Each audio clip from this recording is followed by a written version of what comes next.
bienvenidos a la Juices Wild Daily Hustle. Soy Enrique Byrnes y presidente de eso, mejor cerveza.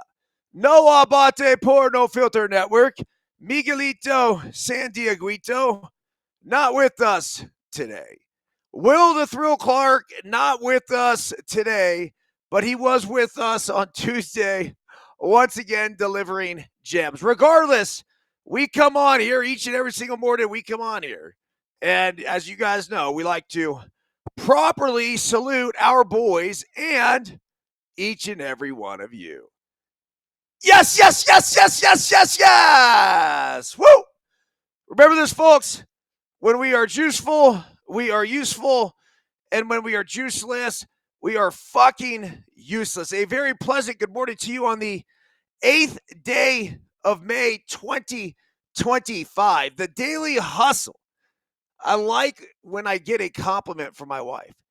She mentioned to me before I came up here, just gives me this new shot of confidence because she doesn't always say this.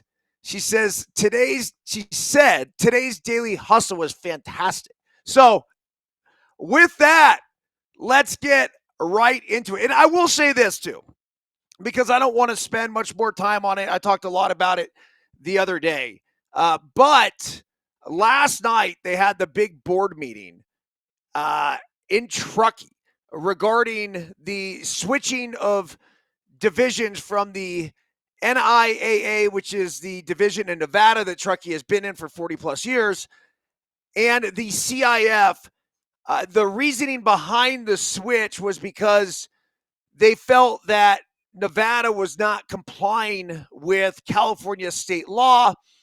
It's a very messy situation. It had to do with basically allowing transgender athletes to compete in women's competition. And there was an uproar here in the community of Truckee for several reasons. I think it actually had very little to do with the transgenders competing. It had more to do with the fact that they were switching divisions over this issue. And in switching the divisions, it made it, number one, more expensive, number one, more dangerous, just trying to get over the grade in the middle of winter. And then not to mention the fact that you were taking girls soccer specifically, as well as a couple other sports, and you were changing seasons. So girls soccer up here in Truckee and in Reno is in the fall. In California and CIF, they have it in the winter. So basically, you had all these soccer girls that, the other element of soccer here in the winter is just not feasible, right? It's the ground's covered with several feet of snow. There was some explanation from the superintendent last night about how and why they made the decision. I felt like it was a little fear-mongering, where they talked to their lawyers when Nevada came up with the new rules following the executive order, which would prohibit transgenders from participating in female sports. And they got worried that they were no longer in compliance with California law.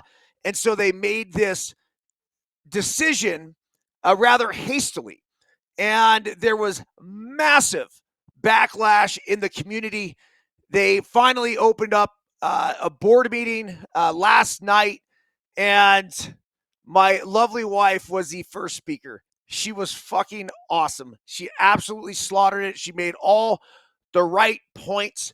And then she was followed up with dozens of more people who spoke on the matter.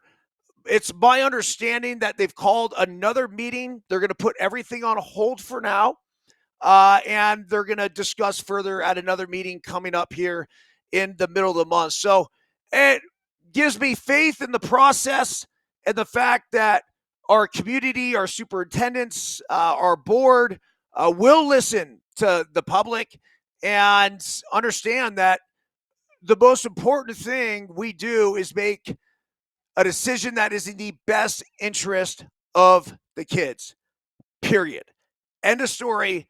That is it. So, anyhow, today's email that just went out. Buenos dias. Today is May 8th, 2025. And on this day in 1968, Jim Catfish Hunter threw the 9th perfect game in MLB history. Daily Hustle quote of the day. You don't rise to the occasion. You sink to the level of your preparation. I train high velocity in the cage, and I just trusted my training.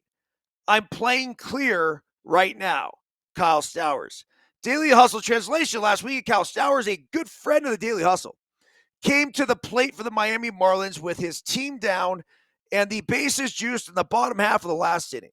On the mound was arguably the most dominant closer in the game of baseball, A's flame-throwing right-hander Mason Miller. Stowers got a 102-mile-per-hour fastball out over the plate and effortlessly took his barrel to the ball, then watched it sail over the left center field fence for a walk-off ding-dong Donkey Kong Apo Taco grand stinking salami sandwich. How did Stowers do it? Well, even though I'm sure the Stanford alum is well versed in rocket science, the answer he gave after the game wasn't as complex. Stowers, who was hitting over 300 with a 900 OPS, simply explained that he trained high velocity in the cage all the time, and he decided to trust his training. He then mentioned that he was playing clear right now, and he immediately stole my Daily Hustle heart. Look, life and hitting baseballs can be as difficult or as simple as we want to make it. We will all face extreme obstacles and seemingly insurmountable tasks, but there is one thing we can do to give us a fighting chance before facing them. Train for it. Like Kyle mentioned, sinking to our level of preparation in these sort of situations is inevitable. Yet, so long as we properly prepare, trust that preparation, then go out and play with clear eyes, a full heart, we will put ourselves in the absolute best position to succeed. And no matter what the result, we will never fucking lose. EB. So here's a pick right here with Stowers. And this was at AT&T Park last year. It was at the end of last year. It was like August. So the other guy in the picture is John Gall, my cousin, the all-time hits leader at Stanford. So the caption that I used this morning when I posted the picture of me flipping the two of them off was something along the lines of a Bruin and a couple Stanford geeks. Pretty cool. Stowers actually had just gotten traded over from the Baltimore Orioles. And he came up to me and introduced himself at AT&T Park, which is actually Oracle Park, at the Giants Stadium. And he's like, Byrnesy, Kyle Stowers. He goes, Todd LaRocca, and this is what I believe the connection was, who was my recruiting host at Stanford back in the day. Todd LaRocca is my financial guy. Now, hopefully I'm not screwing this up. I'm pretty sure it was LaRocca or VSAC. That was our connection. VSAC, Vince Sikowski, was a huge mentor of mine, former Stanford baseball player. So Stowers, just an awesome, awesome dude. Sat there and talked to him for 15 minutes. If you look in the background, you can actually see Biscuit and Johnny Gall. So that's Gall's kid and Biscuit leaning up against the batting cage. And Stowers took them up there, and the whole time he was taking BP. It was just a really super cool experience.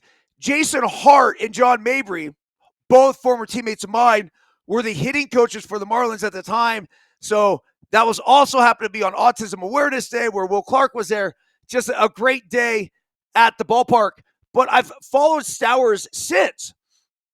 And he's one of these guys that he was a second-round pick. So it wasn't like he was a chump by any means. His first year in pro ball, he put up monster fucking numbers, slugged over 500. And then he sort of got to this spot where he was in AAA. He was going to the big leagues, AAA, going to the big leagues. And it's really hard to have success. I know, I've been there. I've done that. And he stuck with it. And this is what I love about the game of baseball, because here he is, in the Orioles organization. He's an outfielder and a really good one too. But they end up trading him. He gets over to the Marlins, and the dude's been terrific this season, finally getting the opportunity to play on a daily basis.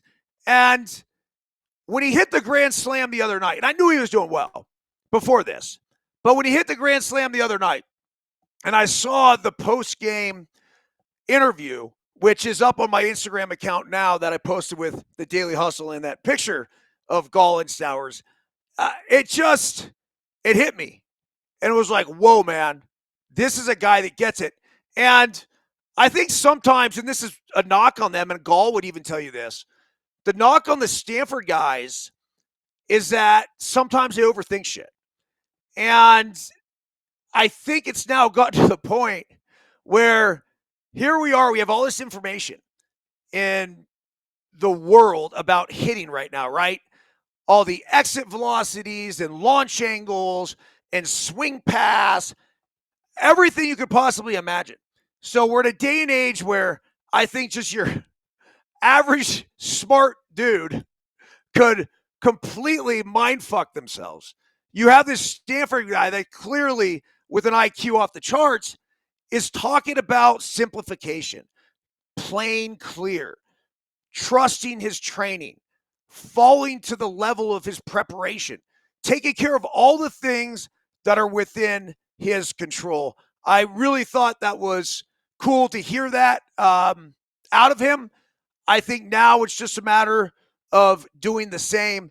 He was 1 for 3 last night. I don't know if it's sustainable for him to continue to hit over 300 and have over a 900 OPS, but I think he's a legitimate 280 guy, 20-plus homer guy, and he can be for a very long time while playing a Gold Glove caliber outfield. So Kyle Stowers is somebody that we're going to keep tabs on going forward as a Daily Hustle community. And by the way, we are brought to you by the Foot Reflexology Board. Let's start moving these things. Look, I'll never sell what I don't smoke. I smoke this every single morning by standing on it 7 to 15 minutes. This morning I was on there probably for about 15. It increases blood flow, decreases inflammation, a great way to fire up the day. I listen to my daily devotional with Angus.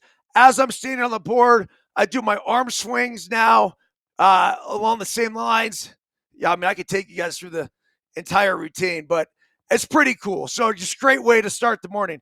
And then if you have not picked up the brand new copy of the Let Them Play, a parenting and coaching guide to youth sports, if you're a coach, if you're a teacher, if you're a parent, this is a must-have.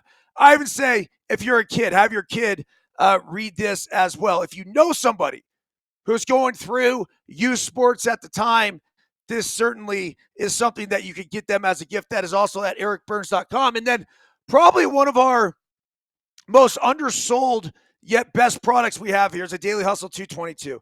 These are all daily hustles like the one I just read, 222 of them. You could just literally open the book like this. This is what I do with John Wooden's book, James Allen's book, As a Man Thinketh. I'll just randomly open up to a certain chapter one day, and I will read away. This is perfect for that. And then, of course, we have the F It List, life lessons from a human crash test dummy. Like my wife said, she goes, look, it's almost time for the fuck it 50. This basically was the first 40 years. And I always did have in my mind the plan to do another book at 50. I kind of like the fuck it 50 title. So be on the lookout for that one coming up. It will not only be a reflection upon the past 10 years, but also looking forward to what we'll call the second half. So, all right. Breaking news. This just in. The Pirates announce that Derek Shelton The manager of the Buccos has been relieved of his duties. This is a shakeup that had been expected in recent weeks as the team fell further and further back in the National League Central. So Derek Shelton, I don't mean to celebrate that with, any sort of like happy music. I mean, probably should have been using that sound effect. But Derek Shelton, by all accounts, it seems like an awesome guy, an awesome manager. Once again, falls victim to the fact that his players aren't that good. Outside of Skeens, they just don't have much there at the moment. So they've fallen to 12 and 26. The decision comes after a very slow start by the Pirates. With Wednesday's loss, their seventh straight, the team came into this year with heightened expectations, but hasn't found its footing and has not won a back-to-back series since last July. Here's a quote from Ben Sherrington. He said, Derek worked incredibly hard and sacrificed a lot over 5+ years, general manager Ben Sherrington said. His family became a big part of the Pirates family, and we will miss that. He's an incredibly smart, curious, and driven baseball leader. I believe he was the right person for the job when he was hired. I also believe that a change is now necessary. I wish Derek and his family all the best in their next chapter. So, I get it. Some might say it's Ben Sherrington's fault for not delivering him the right players. I haven't been privy to talk to anybody within that Pirates clubhouse that could give me a little bit more insight about the job that Shelton did.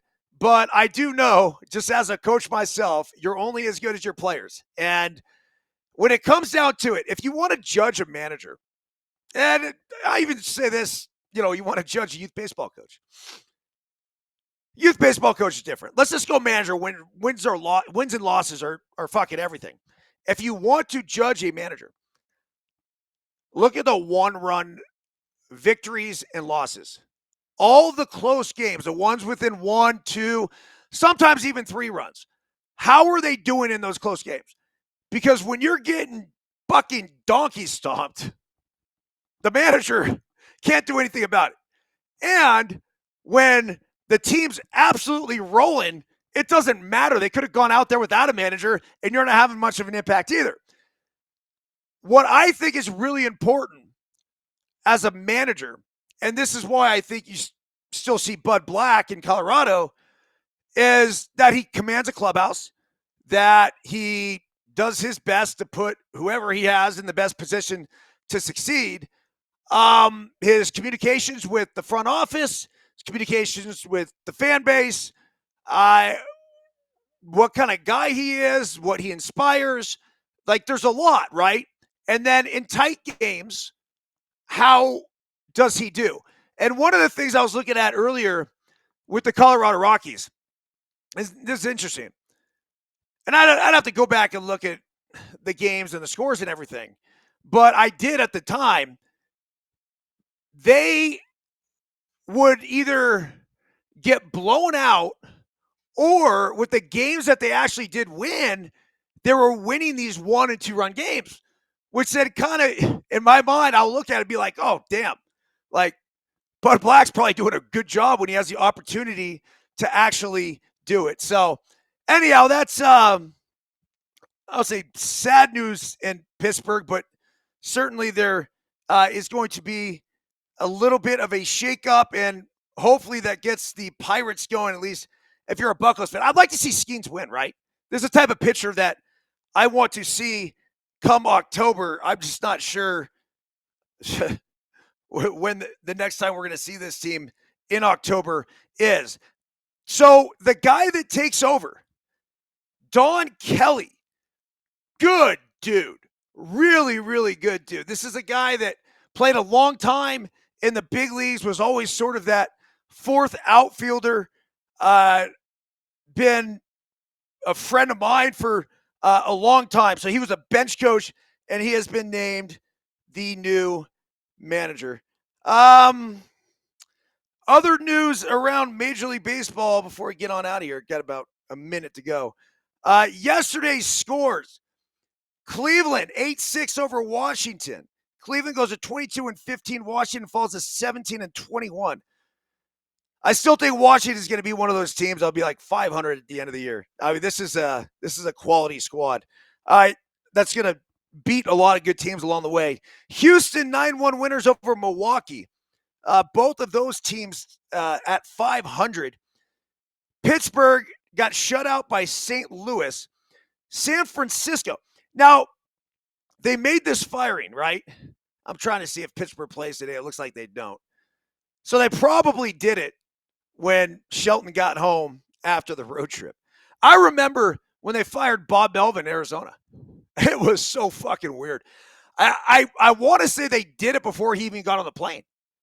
And we were flying back as a team together. It was just horrific timing.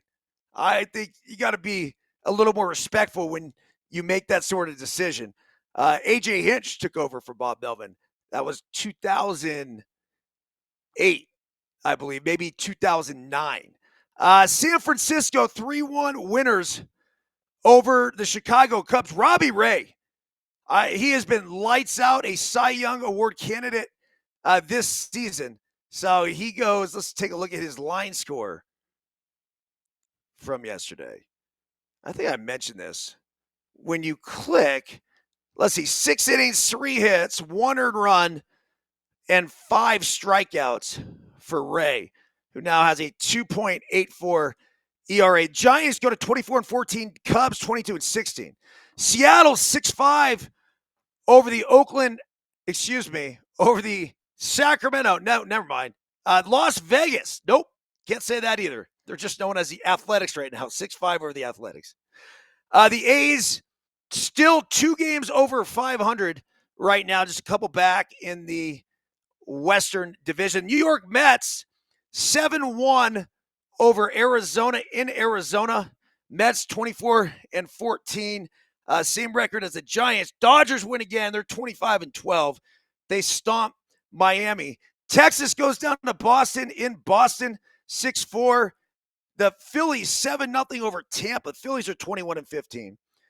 San Diego, they fall to the Yankees in the Bronx 21-16. What was it? Apparently just an incredible game there yesterday. Good for Devin Williams getting the save or the win, actually. Cincinnati 4-3 over Atlanta. Atlanta falls to 17-19. Cincinnati's back to 519-19. The Twins 5-2 over Baltimore. What the fuck has happened to the Orioles? Holy shit, man. 10 hits, just 2 runs. Wow. They got some issues there. I know pitching has been a little bit of an issue. Charlie Morton gets the loss. His ERA is now 9.38. Kansas City, 2-1 winners over the White Sox. 22-16 now are the Royals. White Sox fall at 10-27. Detroit wins again. 23-13 is their record. And Colorado is still stuck on 6 wins. They're 6-29. And then last night, a big walk-off home run by Jorge